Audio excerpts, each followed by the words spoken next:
আসন্ন ত্রিস্তর পঞ্চায়েত নির্বাচনে ফুলবাড়িকান্দি গ্রাম পঞ্চায়েতে ইন্ডিয়া জোটের প্রার্থীদের সমর্থনে আজকে প্রথম আমরা মিছিলের মাধ্যমে নির্বাচনী প্রচার কার্য শুরু করেছি এবং এই প্রচার কার্যে শয়ে শয়ে কংগ্রেস কর্মী এবং সিপিআইএমের কর্মীরা একত্রিত হয়ে এই মিছিল সংগঠিত করেছেন এবং আমরা আশাবাদী যে আগামী 8ই আগস্ট গ্রাম পঞ্চায়েতের নির্বাচনে এই গ্রাম পঞ্চায়েতের 11টা আসনের মধ্যে 11টাই আসনই আমরা ইন্ডিয়া জোটের প্রার্থীরা বিজয়ী হবে এবং এখানে দীর্ঘদিন পর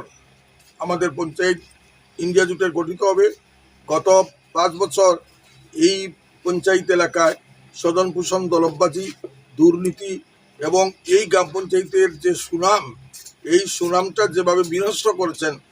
ভারতীয় জনতা পার্টির কর্মকর্তারা, সেই সুনামটাকে ফিরিয়ে আনার জন্য আমরা জোট প্রার্থীদেরকে আপনারা বিপুল ভোটে জয়যুক্ত করবেন এই আবেদন এই এলাকার সর্ব অংশের ভোটারের কাছে, কৃষক শ্রমিক ছাত্র যুবকের কাছে আমরা ইন্ডিয়া জোটের পক্ষ থেকে একান্তভাবে আবেদন রাখছি।